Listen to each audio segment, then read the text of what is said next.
একটি বালক তার মায়ের উপর রাগ করে চেঁচিয়ে বলল, আমি তোমায় ঘৃণা করি, আমি তোমায় ঘৃণা করি, বুঝলে, আমি তোমায় ঘৃণা করি। এবার মায়ের বকুনির ভয়ে সে দৌড়ে পালিয়ে গেল। একটু দূরে পাহাড় ঘেরা উপত্যকায় গিয়ে সে আবার চিৎকার করে বলল, আমি তোমায় ঘৃণা করি। পাহাড় থেকে প্রতিধ্বনি ফিরে এলো, আমি তোমায় ঘৃণা করি, আমি তোমায় ঘৃণা করি। ছেলেটি জীবনে এই প্রথম প্রতিধ্বনি শুনল।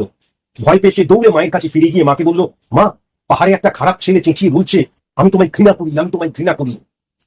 মা ব্যাপারটা বুঝতে পেরে ছেলেটাকে উপত্যকায় ফিরে গিয়ে চিৎকার করে বলতে বললেন, বল, আমি তোমায় ভালোবাসি। ছেলেটি চিৎকার করে বলল, আমি তোমায় ভালোবাসি, আমি তোমায় ভালোবাসি। প্রতিধ্বনি ফিরে এলো, আমি তোমায় ভালোবাসি, আমি তোমায় ভালোবাসি। বাচ্চা ছেলেটির শিক্ষা হলো, আমাদের জীবনটা অনেকটা প্রতিধ্বনির মতন। যা দিই, যা বলি, যা করি, সমাজ, রাষ্ট্র, দেশ এবং নিজের জীবনকে, সেটাই কিন্তু ফিরে আসে।